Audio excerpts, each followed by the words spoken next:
ರೈತರಿಲ್ಲದೆ ದೇಶವಿಲ್ಲ. ಏತ ನೀರಾವರಿಯ ಮೋಸದ ಅಡಿಗಲ್ಲು ನೆರವೇರಿಸಿ ಈ ಭಾಗದ ರೈತರಿಗೆ ಶಾಸಕರು ಅನ್ಯಾಯ ಮಾಡಿದ್ದಾರೆ ಎಂದು ಶಿವಾನಂದ ಮಾಲಿ ಪಾಟೀಲ್ ಕಿಡಿಕಾರಿದ್ದಾರೆ.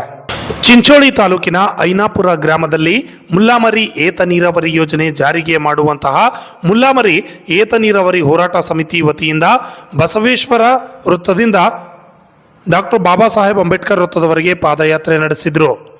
ಅನೇಕ ದಶಕಗಳಿಂದಲೂ ಈ ಭಾಗದ ರೈತರು ಬವಣೆಯಿಂದ ಬರುತ್ತಿದ್ದು ಅಪಾಯಗಳು ಏನೇನು ಈ ಪ್ರಸ್ತುತ ಸಾಲಿನಲ್ಲಿ ಕೆಲವು ಬೆಳೆಗಳು ಏನೋ 100 ಇರೋದು ಅಪ್ಪಾಜಿಯವರು. ಈ ಹಿಂದೆ ಕೂಡ ಅನೇಕ ಕಷ್ಟ ನಷ್ಟಗಳನ್ನು ಅನುಭವಿಸಿದ್ದೇವೆ ನಾವು. ಅನೇಕ ಬಾರಿ ಆತ್ಮಹತ್ಯೆ ಅಂತ ಘಟನೆಗಳಾಗಿವೆ ನಮ್ಮಲ್ಲಿ. ಸರ್ಕಾರ ಹೇಳುತ್ತೆ ಆತ್ಮಹತ್ಯೆ ಅಂತ ಘಟನೆಗಳನ್ನು ಮಾಡ್ಕೊಳ್ಬೇಕಂತೆ. ನಂತರ ಕಂದಾಯ ಅಧಿಕಾರಿ ಬಸವರಾಜು ಅವರ ಮೂಲಕ ಜಿಲ್ಲಾಧಿಕಾರಿ ಮತ್ತು ರಾಜ್ಯ ಸರ್ಕಾರಕ್ಕೆ ಮನವಿ ಪತ್ರ ಸಲ್ಲಿಕೆ ಮಾಡಿದ್ರು.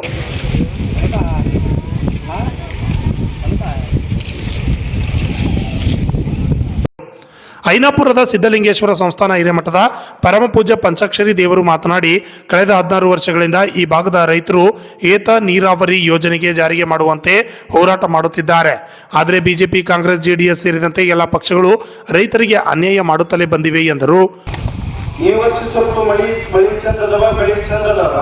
ಎಷ್ಟೋ ನಿಮ್ಗೆ ಗೊತ್ತಿರಬೇಕು, ಎಷ್ಟೋ ರೈತರು ಮಳಿ ಇಲ್ಲ, ಬೆಳೆ ಇಲ್ಲ ಅಂತ ತಿಳ್ಕೊಂಡು ಹಳ್ಳಿಗಳನ್ನ ಬಿಟ್ಟು ಸಿಟಿ ಒಳಗೆ ಸೇರಿ ಕಾರ್ಖಾನೆ ಒಳಗೆ ಕೆಲಸವನ್ನ ಮಾಡುವಂತ ಪರಿಸ್ಥಿತಿ ಬರಕತ್ತದ.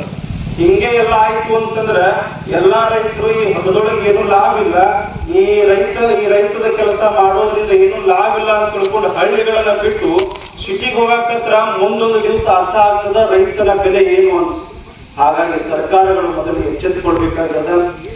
15 ವರ್ಷಗಳ ಪರ್ಯಂತರ ಹ್ಯಾಂಗ ಕೇಳ್ಕೋಬೇಕು ಹಂಗೆಲ್ಲ ಕೇಳ್ಕೊಂಡಾರ, ಕೈಕಾಲು ಹಿಡಿದು ಕೇಳ್ಕೊಂಡಾರ, ಮತ್ತ ಮನವಿ ಮಾಡ್ಕೊಂಡಾರ, ವಿನಂತಿ ಪತ್ರಗಳನ್ನ ಮಾಡ್ಕೊಂಡಾರ, ವಿನಂತಿ ಪತ್ರಗಳನ್ನ ಬರ್ದಾರ. ಅಷ್ಟೇ ಯಾಕ ಎಷ್ಟೋ ಸಲ ನಮ್ಮ ಗುಲ್ಬರ್ಗ ಜಿಲ್ಲೆಗೆ ಸಿಎಂಗಳು ಬಂದ್ರು ಕೂಡ ಅವರಿಗೂ ಮನವಿ ಕೊಟ್ಟರು. ಯಾವುದೇ ಮುಖ್ಯಮಂತ್ರಿಗಳು ಕೂಡ ಈ ಕಡೆ ಐನಾಪುರ ಏತ ನೀರಾವರಿಗೆ ಅವ್ರೇನ್ ಮಾಡಿಲ್ಲ, ಗಮನವನ್ನ ಹರಿಸಿಲ್ಲ. ದಯವಿಟ್ಟು ಈ ಬಾರಿಯಾದರೂ ಕೂಡ ಐನಾಪುರ ಏತ ನೀರಾವರಿಗೆ ತಾವು ಸರ್ಕಾರದವರು ಒತ್ತು ಕೊಡಬೇಕು, ಗಮನ ಕೊಡಬೇಕು.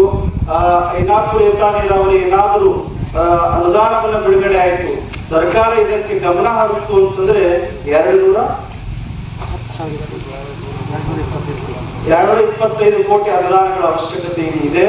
ಮತ್ತೆ ಆ ಅನುದಾನ ಬಿಡುಗಡೆ ಆಯ್ತು ಅಂತಂದ್ರೆ ಒಬ್ಬ ರೈತನ ಹೊಟ್ಟೆ ತುಂಬುವುದಿಲ್ಲ, 10,000 ಎಕರೆ ಹೊಲಕ್ಕೆ ನೀರಿನ ಅವಶ್ಯಕತೆ ಇರ್ತದೆ.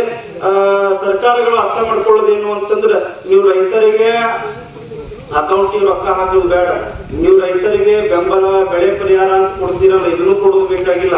ಈ ನೀರಾವರಿಯನ್ನ ಏನ್ ಮಾಡಿದ್ರಿ ಅಂತಂದ್ರೆ ಅನುಷ್ಠಾನಕ್ಕೆ ತಂದ್ರಿ ಅಂತಂದ್ರೆ ನಿಮ್ಗೆ ರೊಕ್ಕನೂ ಬೇಡ, ನಿಮ್ ಏನೂ ಬೇಡ, ಒಳ್ಳೆ ರೈತರೇ ನಿಮಗೂ ಕೊಡುವಂಗ ಆಗ್ತಾರ ಅಂತಕ್ಕಂಥದ್ದನ್ನು ನಾವು ಅರ್ಥ ಮಾಡ್ಕೊಳ್ಳೋದು. ಕಾರಣ ಏನು ಅಂತಂದ್ರೆ ರೈತರಿಗೆ ಬೇಕಾಗಿದ್ದು ನೀರು, ರೈತರಿಗೆ ಬೇಕಾಗಿದ್ದು ನೀರು. ಈ ವರ್ಷ ಮಳಿ ಚಂದ ಐತಿ.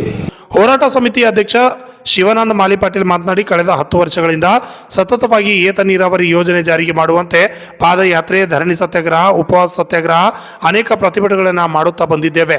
ಆದರೆ ಕಳೆದ ಲೋಕಸಭಾ ಮತ್ತು ವಿಧಾನಸಭಾ ಚುನಾವಣೆಯಲ್ಲಿ ಡಾಕ್ಟರ್ ಉಮೇಶ್ ಜಾಧವ್ ಏತ ನೀರಾವರಿ ಯೋಜನೆ ಅನುಷ್ಠಾನ ಮಾಡಿದ್ದೇವೆ ಎಂದು ಸುಳ್ಳು ಹೇಳಿ ರೈತರಿಗೆ ಮೋಸ ಮಾಡಿ ಮತಗಳನ್ನು ಪಡೆದುಕೊಂಡಿದ್ದಾರೆ ಎಂದರು. ಅಧಿಕಾರಿಗಳಿಂದ ಆಗಲಿ ತಿಳ್ಕೊಬೇಕಂತ ನೀನು ಏನೋ ಒಂದು ನೀನು ಅದೃಷ್ಟ ನೀನು ಗೆದ್ದಿ, ನಿಮ್ಮ ಅಪ್ಪ ಗೆದ್ದ, ಮುಂದೆ ನಿನ್ನ ಮಕ್ಕಳು ಗೆದ್ದಿಲಿ, ನಾವು ಬೇಡಲ್ಲ ತಗಲ್ಲ. ಆದ್ರೆ ಮಾಡೋಕ್ಕಂತ ನೀವತ್ತಾಗಿ ಅಚ್ಚುಕಟ್ಟಾಗಿ ಮಾಡಿದೆವು. ಒಂದು ಇಂಥ ಹೋರಾಟದಿಗಳು ನಾ ಕಾಣೆ ಯಾರ್ಯಾರು ಇಂಥ ಕಲಬುರಗಿ ಜಿಲ್ಲೆಯಲ್ಲಿ, ಇಂಥ ಒಂದು ಬೀದರ್ ಜಿಲ್ಲೆಯಲ್ಲಿ, ಕಲ್ಯಾಣ ಕರ್ನಾಟಕ ಒಂದು ಭಾಗದಲ್ಲಿ ಯಾರ್ಯಾರು ಇಂಥ ಹೋರಾಟದಿಗಳಿದ್ದಾರೆ ಒಂದು ಕಾಣೆ. ಹೀಗಾಗಿ ಈ ಹೋರಾಟದಲ್ಲಿ ಅಣ್ಣಪ್ಪ ಮುರಾಜಿ, ಕಳ್ಳಪ್ಪ, ಮಂತ್ರಿ ನಾಗಣ್ಣ, ಹುಲಿ ರಾಮಣ್ಣ, ನಾಟಿಕರ್, ಜಗನ್ನಾಥ್ ಮರವಳ್ಳಿ, ಸಂಜುಕುಮಾರ್ ಮಾಡುಗುಳಿ, ನಾಗರೆಟ್ಟಿ ಪದರ್, ಭೀಮಶೆಟ್ಟಿ ಸಲ್ಗಾರ್, ಬಾಬುಮಿಯಾ ತೇಳಿ, ಮೋಹನ್ ಮೇಲೇರಿ, ಶಿವರಾಜ್ ನಾಟಿಕರ್ ಹಾಗೂ ಅನೇಕ ರೈತರು ಭಾಗಿಯಾಗಿದ್ದರು. Bureau report, RJ32 Kannada news, Chincholi.